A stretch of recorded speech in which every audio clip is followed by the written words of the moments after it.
اللہ الرحمن الرحیم۔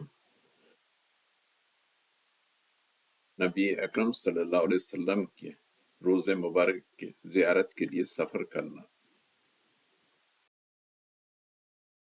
یعنی ویب سائٹس پہ اس کے تعلق سے کئی چیزیں لکھی گئی کہ کس سے کیا فائدہ ہوتا ہے اور کس طرح سے جو نا زیارت کی جائے، اور کتنی دور پہ کھڑا جائے اور کس طرح جو نا سلام عرض کیا جائے اور پھر کیا توقع رکھا جائے۔ یعنی کہتے ہیں کہ جس نے بھی زیارت کی اس کے لیے شفاعت، نبی اکرم صلی اللہ علیہ وسلم کی شفاعت ہو جاتی ہے۔ اور پھر یہ بھی ہے کہ جو ہم سلام کرتے ہیں نبی اکرم صلی اللہ علیہ وسلم اس کو سنتے ہیں اور اس کا جواب بھی دیتے ہیں جو ہم کو سنائی نہیں دیتا۔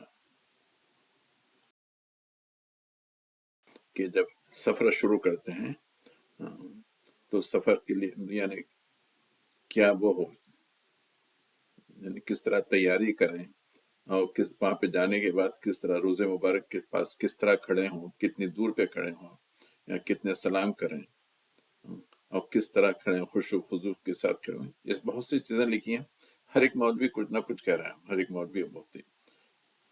مگر جب کتابیں پڑھتے ہیں، کتاب میں کوئی بھی ایسا مسنون طریقہ نہیں ہے کہ کسی صحابی سے یہ ہو کہ وہ جس طرح یعنی جب نبی اکرم صلی اللہ علیہ وسلم کے روزے پہ جاتے تھے تو وہ کس طرح روزے کی زیارت کرتے تھے۔ چونکہ حضرت عائشہ رضی اللہ تعالیٰ عنہ کا انتقال یعنی نبی اکرم صلی اللہ علیہ وسلم کے گزر جانے کے بعد، تو 60 سال کے بعد ہوا، اس وقت تو وہاں پہ کوئی روزہ بھی نہیں تھا، صرف ایک خبر تھی جو حضرت عائشہ کے کمرے میں تھی۔ یہ جو ہے گنبد والا جو ہے تو 600 ہجری میں بنایا گیا ہے۔ خیر،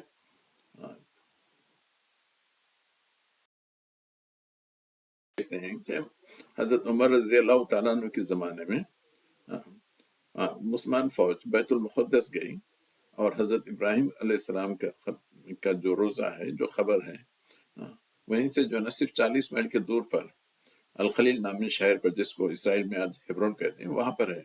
مگر ہم کو کوئی بھی ایسی چیز نہیں ملتی کہ جس میں کوئی صحابی یعنی یا حضرت عمر یا یعنی کوئی صحابی حضرت ابراہیم جیسے بڑے یعنی سب سے پیغمبر کی زیارت ہو گیا۔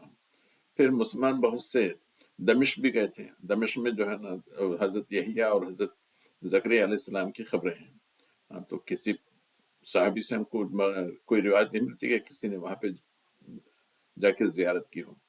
پھر نبی اکرم صلی اللہ علیہ وسلم کی جو خبر ہے، صحابہ یا خلفۂ راشدین کہیے، خلفۂ راشدین کہیے، صحابہ کسی سے بھی معلوم نہیں کہ جو نا وہ جا کے ان کی زیارت کرتے تھے۔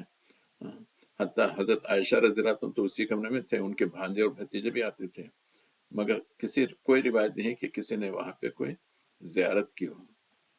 صرف حضرت عبداللہ بن عمر کے تعلق سے کہنے میں آتے ہیں کہ وہ جو ہے نا جب مدینے سے باہر جاتے ہیں، باہر یعنی مدینے سے باہر جا کے آنے کے بعد اپنے والد کے یعنی حضرت عمر رضی اللہ تعالیٰ عنہ، حضرت ابو بکر اور نبی اکرم صلی اللہ علیہ وسلم کے روزے پہ آ کے یعنی سلام کرتے تھے۔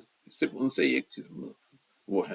البتہ جو دوسرے جو قصے کہانیاں ہیں کہ یہ دیہاتی آیا اور بارش کی جو ہے نا وہ کیا، یہ کیا، تو پھر فوراً بارش ہوئی، تو یہ چیزیں جو ہے نا یعنی صحیح ہے یا نہیں ہے آپ لوگ خود ہی تحقیق کر لیں۔ خیر، اور جہاں تک وہ ہے، رسول اللہ صلی اللہ علیہ وسلم نے ہمیں خبروں کی زیارت یعنی صرف آخرت کی یاد دلانے کے لیے ہم نے خبروں کی زیارت کی اجازت دی ہے، نہ کہ خبروں سے کوئی فیوز یا برکات حاصل ہوتے ہیں، جیسا موجودہ دور کے شیخ الاسلام تقی عثمانی کر رہے ہیں کہ خبروں سے فیوز اور برکات بھی حاصل ہوتے ہیں۔ نہ صرف یہ، مرنے کے بعد یہ فیوز اور برکات بڑھ بھی جاتے ہیں، یعنی زندگی میں جو برکات تھے اس سے بھی زیادہ بڑھ جاتے ہیں۔ لعنت اللہ علی الکاذبین۔ خیر، آپ لوگ خود ہی تحقیق کر لیں، میں چونکہ عالم نہیں ہوں، بس دیکھ رہا تھا کہ کوئی مسنون طریقہ ہے تو کوئی مسنون طریقہ نہیں دکھائی دیا۔ اگر کسی کو کوئی پتہ ہے کہ یعنی خبروں کی زیارت کا کوئی مسنون طریقہ تو وہ بتا دیں، کمنٹس میں لکھ دیں انشاءاللہ۔